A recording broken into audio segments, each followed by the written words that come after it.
Well, welcome everybody. Thank you for joining us on a Monday night. Crowd is this is so important to have everybody here with us tonight. That's it.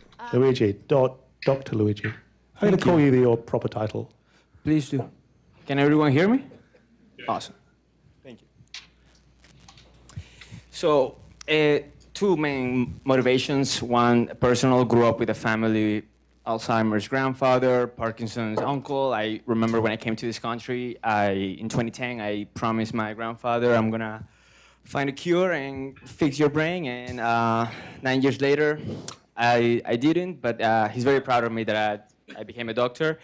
I'm very grateful as an immigrant, as a 28-year-old immigrant that has lived the last decade in USA of everything that this country has. So I think as a personal motivation, it's trying to give back to the American public what they deserve. I think America pays way too much in medicine. I think just because we see it as no disrespect to pharmaceutical companies, but I do see that this society, unlike Hispanic, Latin American, or even European societies where my father is from, it's a very drug dependent. It's a very quick pill, quick fix, and we have a rise in technology. We gotta find a way of connecting the technology field with improving health. So when I started the PhD program, I really wanted to focus on concussion, on traumatic brain injury, because this is a disorder, and I don't want to overstate the case, but this is something that we just cannot diagnose,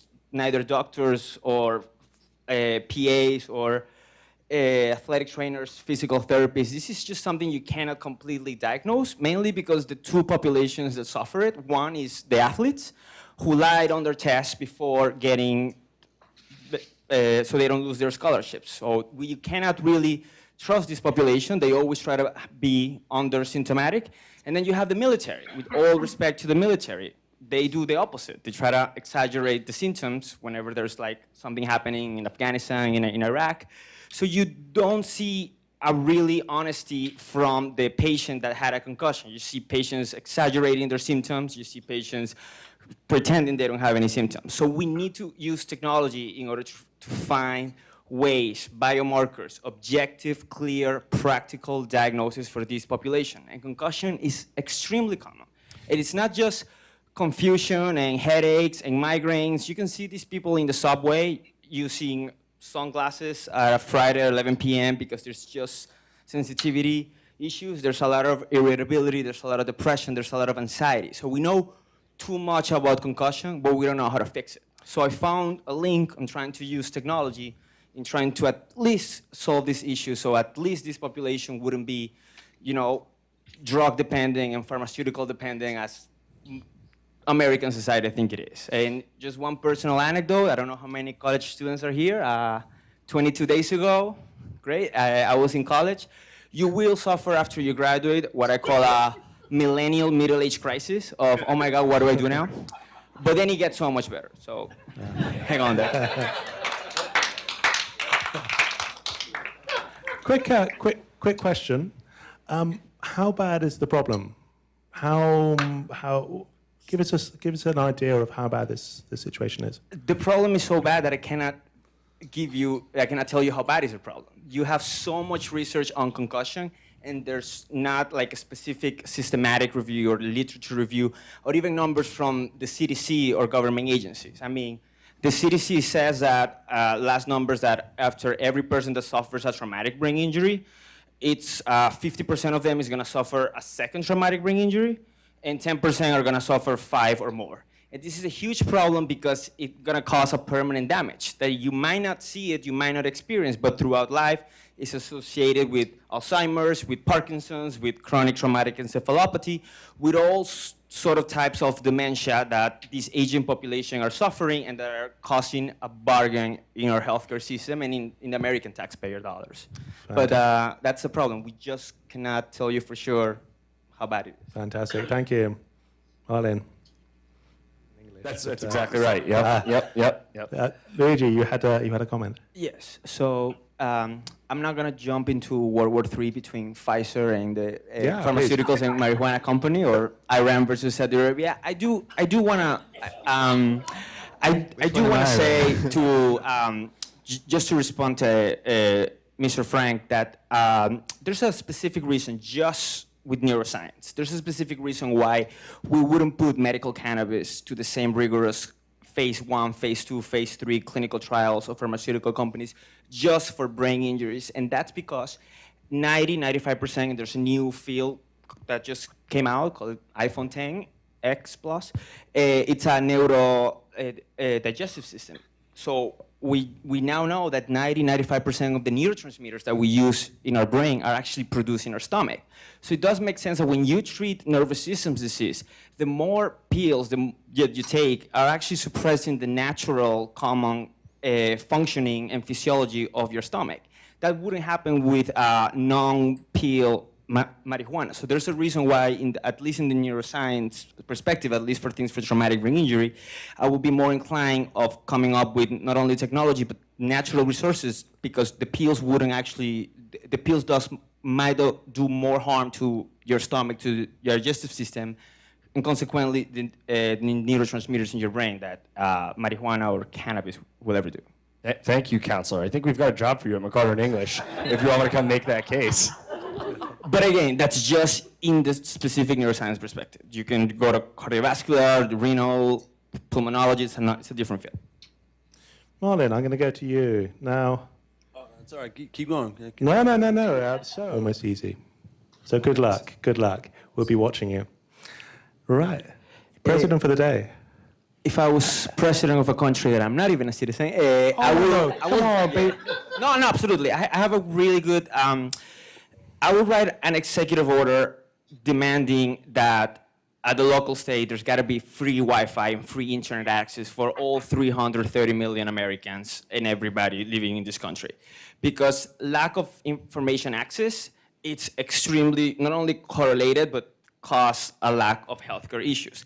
Now, I'm not saying go and Google a symptom and trust Harvard.com or Harvard MD or Mayo Clinic, because it always says, well, if you have a symptom, you might have cancer and you might die in 24 hours. So that's not what I'm trying to say. There's a lot of .org, there's a lot of .edu websites that actually show really critical health information. But, and there's also a lot of YouTube videos for the millennial generation. There's a lot of TED Talks. There's a lot of interactive of people trying to explain one specific issue. I'm not a fan of Medicare for all or trickle down everything, or yes, it's just universal basic healthcare, because it's not just how much it costs. There's got to be extremely 180 change in the way Americans perceive their health, okay?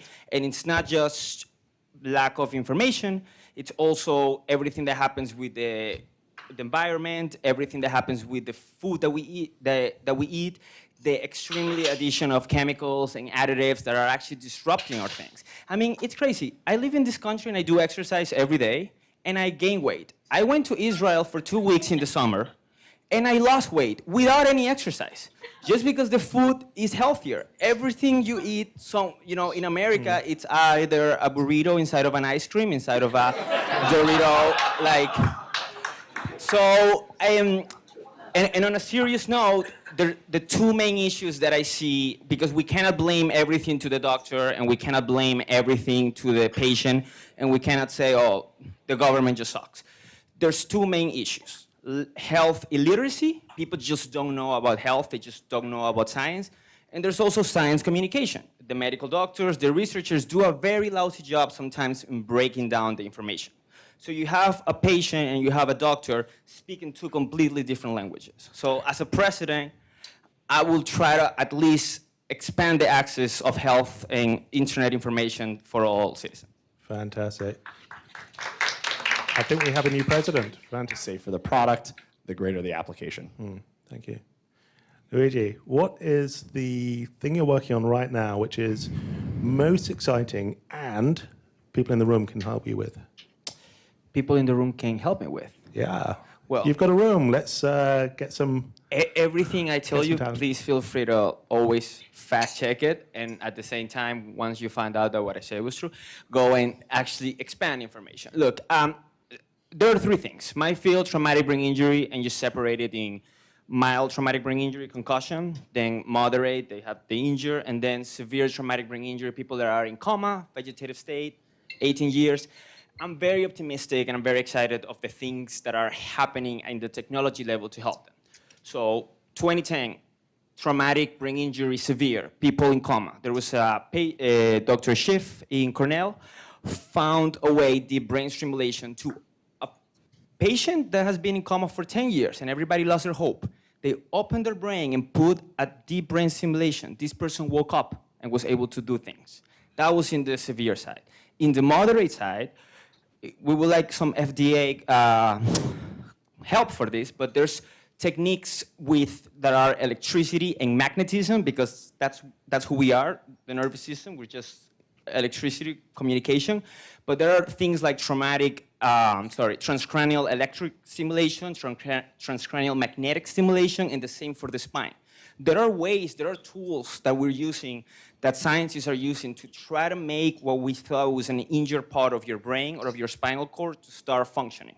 And at the concussion level, we are coming up with new techniques, or at least my research, to just not look at the brain, but look at other parts, such as your heart, your EKG, which it's an indirect way of measuring what we call the fight or flight system. Have you heard about it? We call it the autonomic nervous system. I think about it as automatic, because it's something that you can't control.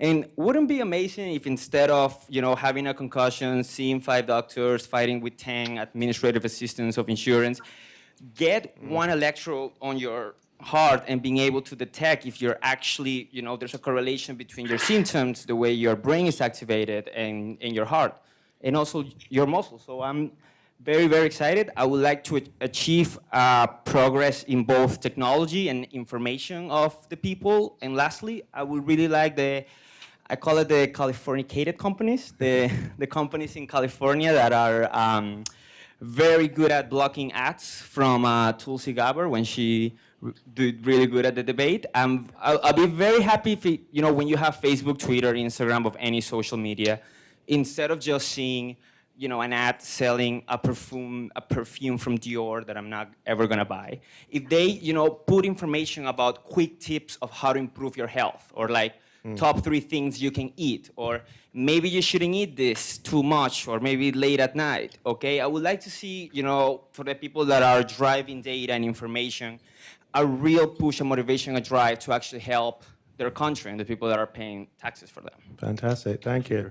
And just to comment on the second question on the moral real quick, this probably didn't hit the news, but last year the government did pass a law. It was called the Right to Try. It was pushed by Vice President Mike Pence, and then it was really called out by Donald Trump in the State of the Union back in January, that this law actually answers the question of anybody who is in a critical condition, regardless of their background, have a chance to be able to be admitted in all clinical trials. So from the first-hand smoker, from the second-hand smoker, to the person who just developed a chronic condition based on genetics. So that takes away the moral aspect of it.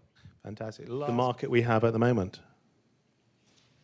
I cannot completely answer the question. I will say, though, that a lot of the new drug discoveries are happening based on mechanisms and genetical and neurological findings that we're finding at the universities. This university research is funded by taxpayer money, by public funding. So I think the main problem right now is that there's a lot of companies that are selling drugs that are using those drugs, because there's no such thing as a self-made Nobel Prize winner. Science builds upon existing science.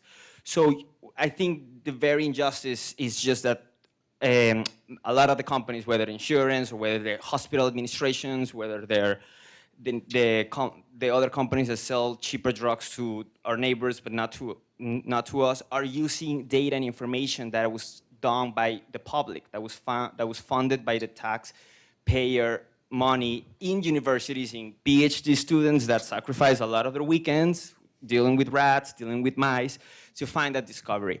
I wouldn't say, and I want to try to give a positive mentality, I wouldn't just blame everything to greed and to just, there's, the CEO of this company makes too much money and that's why everybody, has cancer. It's a very multidimensional, multivariable, complex system, and you see it in the food that we take, in the air that we breathe, in the lack of knowledge of the people. If you, focusing on just greed or something, it's not healthy for the civic discourse, for the public interactions, and honestly, it wouldn't drive things much farther than addressing all other parts. There's